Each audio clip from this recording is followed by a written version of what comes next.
നമസ്കാരം. ചെറിയ കാര്യങ്ങളിലേക്ക് സ്വാഗതം. വേനൽ അനുദിനം അടുപ്പമേറിയതാകുമ്പോൾ വീട് ചൂടാവാതിരിക്കാനുള്ള ചെറിയ കാര്യങ്ങളാണ്. ഇതിന്റെ ഒന്നാം ഭാഗം കാണാൻ കമന്റ് ബോക്സിൽ വരുമല്ലോ. പകൽ സമയത്ത് വീടിന്റെ കോൺക്രീറ്റ് മേൽക്കൂരയും കിഴക്കുവശവും തെക്കുവശവുമുള്ള ചുമരുകളും സ്വീകരിക്കുന്ന കടുത്ത ചൂട് മുഴുവൻ രാത്രി 8 മണിയോടെയാണ് പുറത്തു വിട്ടു തുടങ്ങുക. രാത്രി പുറത്ത് തണുത്ത കാറ്റുണ്ടായാൽ പോലും വീടിനാകം നരക തുല്യമാക്കുന്നത് കോൺക്രീറ്റ് മേൽക്കൂരയും ചുമരുകളും വീടിനുള്ളിലേക്ക് പുറത്തുവിടുന്ന ഈ താപമാണ്. സീലിംഗ് ഫാനുകൾ ഈ ചൂടുകാറ്റാണ് രാത്രി മുഴുവൻ നിങ്ങൾക്ക് നൽകുന്നത്. ഈ ചൂടിൽ നിന്നും രക്ഷപ്പെടാൻ ട്രസ് വർക്ക് ചെയ്ത മേൽക്കൂര ഇല്ലെങ്കിൽ വീടിന്റെ ടെറസിന് മുകൾ വശത്ത് ലഭ്യമായ എന്ത് മെറ്റീരിയലും ഉപയോഗിച്ച് ഒരു പുതപ്പ് നിർമ്മിക്കുകയാണ് പോംവഴി.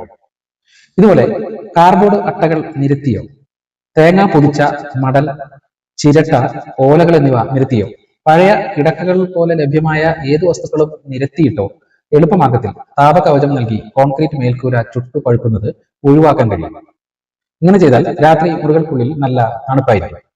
ഇങ്ങനെ ചെയ്യുമ്പോൾ മേൽക്കൂര മുഴുവനായി മൂടാൻ ശ്രമിക്കണം. ഇതുപോലെ ഗ്യാപ്പുകൾ ഉണ്ടാകാൻ പാടില്ല. കോൺക്രീറ്റിന് അത് ദോഷം ചെയ്യും. മൂടുമ്പോൾ കോൺക്രീറ്റ് മേൽക്കൂരയ്ക്കും കവചത്തിനുമിടയിൽ ഒരു എയർ ഗ്യാപ്പ് ഉണ്ടാകുന്നത് ചൂട് കോൺക്രീറ്റിൽ നേരിട്ട് പടരാതിരിക്കാൻ വളരെയേറെ സഹായിക്കും. അല്ലാതെ ഏതെങ്കിലും കനം കുറഞ്ഞ ഷീറ്റുകൾ ഇതുപോലെ നിരത്തിയത് കൊണ്ട് കാര്യമില്ല. ടെറസിനും കവചത്തിനും ഇടയിൽ എയർ ഗ്യാപ്പ് ആവശ്യമാണ്.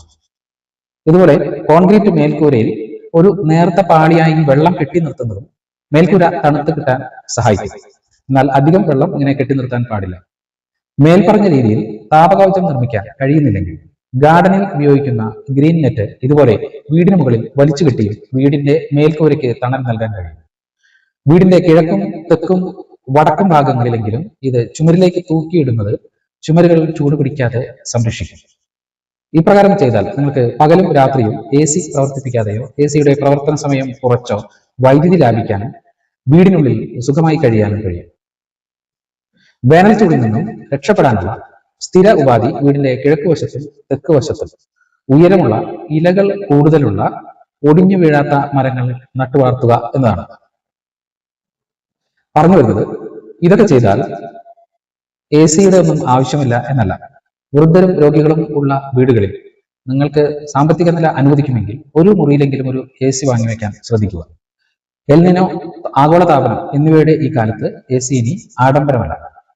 ഇത്തരം ചെറിയ കാര്യങ്ങൾക്ക് ഈ ചാനൽ സബ്സ്ക്രൈബ് ചെയ്യുക, ഷെയർ ചെയ്യുക, ലൈക്ക് ചെയ്യുക.